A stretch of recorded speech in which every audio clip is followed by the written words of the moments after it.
તાંદલજા વિસ્તારમાં આવેલા આતિફનગરના 105 ઘર, રહેમતનગરના 100 ઘર અને ખુશ્બુનગરના 285 ઘરોમાં પાણી જેવી પાયાની સુવિધાઓનો પણ વર્ષોથી અભાવ છે।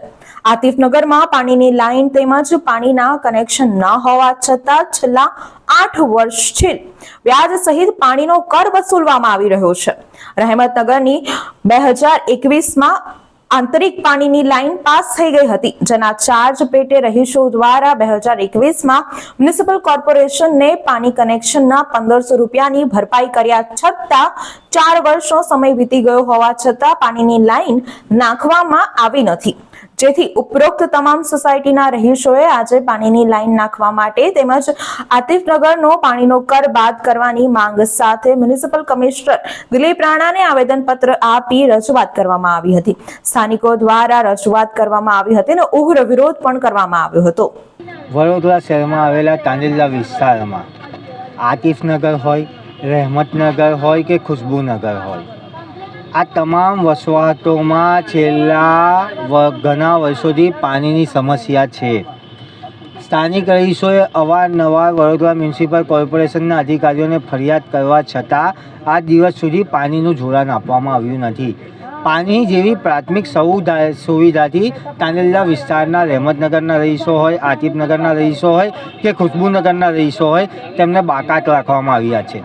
નવાઈની વાત તો એ કહેવામાં આવે કે આતિફનગરના 105 ઘરમાં પાણીની નલિકા ન હોવા છતાં 7 થી 8 વર્ષનો વડોદરા મ્યુનિસિપલ કોર્પોરેશન દ્વારા પાણી કર આપવામાં આવ્યો છે।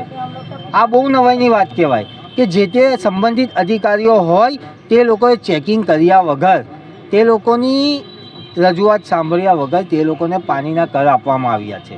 તથા રહેમતનગરના 105 ઘરોના 2021માં પાણીની લાઈન પાસ થઈ ગઈ હતી, તે વખતે વડોદરા મ્યુનિસિપલ કોર્પોરેશન દ્વારા રહેમતનગરના રહીશોને નોટિસ આપીને જણાવ્યું હતું કે 1500 રૂપિયા ભરો, નહીં તો અઠવાડિયામાં ફાઇલે દફતર કરવામાં આવશે।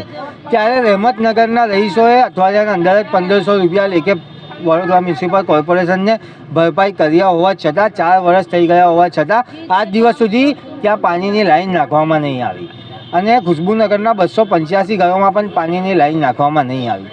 જેથી કરીને મારી માંગણી એ જ છે કે આતિફનગરનો જે પાણીનો કર આવે છે તે બાદ કરવામાં આવે તથા રહેમતનગરનો જે પણ પેન્ડિંગ કામ છે તે પાણીના કનેક્શન જોડાણ આપીને કામ કરવામાં આવે, તમામ વસવાટોમાં પાણીની લાઈન નાખવામાં આવે। વસીમ શેખ, શહેર કોંગ્રેસ મહામંત્રી। જ્યારે ચૂંટણી આવે ત્યારે બધા જ આવે કે અમે તમને પાણી આપીશું, રોડ બનાવી આપીશું, તમને અમને વોટ તમે આપો, ત્યારે અમે બધા ત્યાં જઈએ, બધા મહિલા જઈએ, લેડીઝ નાના જેના આયા બધા અમે ત્યાં જઈએ, પછી તો કશું જ નહીં। જ્યારે લેવાનું હોય ત્યારે બધા જ આવે, કામ પતી જાય કે તમે કોને અમે કોણ, આવું છે। પાણીના માટે આયા છે, आतिफनगर से आए हम, खंडेरा मार्केट आया है, आतिफनगर सोसाइटी, किस्मत चौकड़ी, तांदलजा, रहमत सिंधी।